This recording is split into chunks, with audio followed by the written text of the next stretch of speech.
Hello there. Welcome to a problem that's very important in calculus, really kind of central to all of calculus, and that's finding the equation of a tangent line to the graph of a function at a point. And we're going to do this from the very basics of calculating secant lines and using secant line slopes to tell us what the tangent line slope is going to be. So here's a graph of a function, x squared minus 5x plus 9, and what I want to do is find the equation of the tangent line to this graph when x equals 2. The first thing I'm going to do is actually try to draw the tangent line here, just a hand sketch. At x equals 2, that's here and here. So here's part of the tangent line. If I can kind of get that drawn in here, and here's the sort of back half of the tangent line. There it is. So one thing right away I can tell here is that this tangent line is going to have a negative slope, and if you can read the grid marks here, it's going to have a slope about equal to -1. If I go over by 1 from 2 to 3, the line seems to drop from 3 to 2. So this should have a slope of -1, and it's kind of hard to say exactly where the intercept is going to be. If I can sort of trace it back here, it looks like the y-intercept might be about 5. So I'm just doing this visually to get an idea of what my answer might be. I'm wondering if the answer might end up being y equals -x plus 5. It ought to be something close to that at least. So when I'm done with all the numerical processes at the end of this problem, I'll have some way of knowing whether I'm right. Keep that in mind, but I'm going to delete all this stuff off the board here. Now, how do we find the equation of a tangent line? Well, just kind of ignore the word tangent right now, and it's finding the equation of a line. To get the equation of a line, I need to know two things. I need to get the slope of the line, and I need to have a point that is on the line. If I know those two things, I can proceed with some algebra to find the equation of my line. Now, a point that is on this line is this point, the point where the tangent line strikes the graph. Let's just figure out what that is right now. So the point of tangency here is at x equals 2, and the vertical coordinate there is g of 2, and that's equal to 2 squared minus 5 times 2 plus 9, and that's 4 minus 10 plus 9, so that's 3. So this point of tangency, the one point that I do know is on the line, is at the point 2, 3.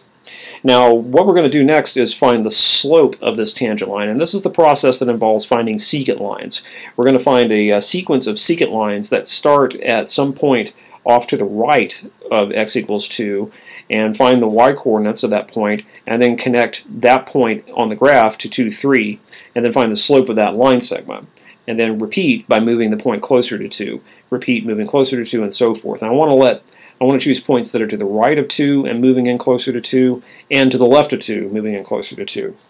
So I'm going to clear out some space here. Excuse me, clear out some space. Now that we know we need to find our slope. And in the space, I'm going to start putting a table of values where I'm going to record my my information here. So first of all, I'm going to make a column for the x-coordinate of the second point that I choose, the y-coordinate of the second point that I choose, and then the secant line slope that connects this second point to 2, 3. Some of these calculations I'll be doing right here on the screen. Other calculations I'll be going to Excel to do. So let's start by picking a point that's close to 2, maybe off to the right, like at x equals 3. Well, what's the height value? Where does it strike on the graph up here? Well, that would be a g of 3, and let's just go down here and compute that. G of 3, the height value at x equals 3, is 3 squared minus 5 times 3 plus 9, and that's equal to 9 minus 15 plus 9, which is 3. So that's at a y-coordinate of 3 as well. So this point is at 3, 3.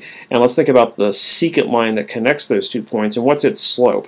Well, the slope there, just call it m, is the change in y divided by the change in x. Well, the change in y is 0, it's 3 minus 3, and the change in x is 1, it's 3 minus 2. So this has a slope of 0. I'm going to record that right there. Now let's go through and repeat these calculations for a point that is closer to 2 than this one was. Clear that board off. I got rid of part of my tangent line, but I think we can go with without it here on the screen. Now let's choose the second point again that's closer to 2 than 3 was, like 2.5, 2.5. So let's go 2.5, and now its y-coordinate, it's going to be somewhere around in here. It's actually good I don't have the tangent line on here now because it would be obscuring the point. and here's the secant line I want. What's the y-coordinate of that point? The x-coordinate is 2.5. The y-coordinate I get again by just putting the x-coordinate into my function. Okay, so this is 2.5 squared minus 5 times 2.5 plus 9. Now I can't do that in my head, but I've gone off to the side here and crunched the numbers, and it comes out to be 2.75. So just a little bit lower than it used to be. 2.75 is the second y-coordinate of the second point. And I'll label that on the graph here as well. So what's the slope now of this purple line that I've drawn? Well, again, the slope, not of the tangent line, but of the secant line, is just a rise over a run. And this is, the change in y is 2.75 minus 3 over 2.5 minus 2. And again, you can crunch the numbers on that, and it comes out to be negative 0.5, so negative 0.5. Now, what I want to do here is continue to run this process by choosing points that are closer to 2, like 2.1 and closer, and keep filling in this table for things like 2.1, 2.01, and so on. And I want to observe what the secant line slopes do. Okay, if I can find a point, a limiting value for these secant line slopes, then that's going to be my tangent line slope. And I want to check this for x points going to 2 from the left as well, like 1, 1.5, 1.9, and so forth. This is a lot of drudge calculations, a lot of just basic plugging numbers into different formulas. And so I'm going to move now to Excel to complete this process. And when we're done, we're going to have the slope of our line, and remember we already have a point that's on it. So once I have the slope from Excel, I ought to be able to finish this problem pretty quickly. So let's bop on over to Excel and see how it works. In Excel, I have a spreadsheet set up with my x values for the second point that I've selected. I'm going to go through now and calculate the y values for these using Excel's formula feature. So I'm going to enter in equals because I'm asking Excel to calculate something, and I want to take x squared minus 5 times x plus 9. I do need to put an asterisk for times in between 5 and A2, otherwise Excel won't know that I'm trying to multiply. So there's the y-coordinate, and I'll just go ahead and drag that formula down all throughout the table here, clear the blank spot out. Now the secant line slope is what I need to really pay attention to. This is going to be equal to, remember I'm comparing these points here, 3, 3, 2.5, 2.75, and so forth, to the point 2, 3, where the tangent line is hitting the graph. So the secant line slope is going to be this y-coordinate minus 3, the y-coordinate where the tangent line hits, divided by the difference in the x values, this minus 2. And that gives me 0, as I said before when we did the handwork. And as I drag the formulas down and clear out the blank space, I can pretty clearly see that as x approaches 2 from the right, the secant line slopes are going to -1, pretty clearly going to -1. And as x approaches 2 from the left, the secant line slopes are approaching -1 as well. So I think this is pretty convincing evidence that we can stop and say that the slope of the tangent line to the graph of g at x equals 2 is -1.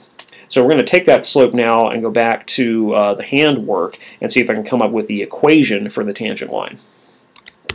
So here we're back in our hand-drawn picture here, and we now know a few things about this tangent line. We know that its slope is -1, and we also remember that the point, known point that's on it is 2, 3. And that's enough to get the equation of the line, actually, if you remember the point slope form for the equation of a line. The point slope form for the equation of a line is just the slope formula solved for y, and it says that y minus y1 equals m times x minus x1.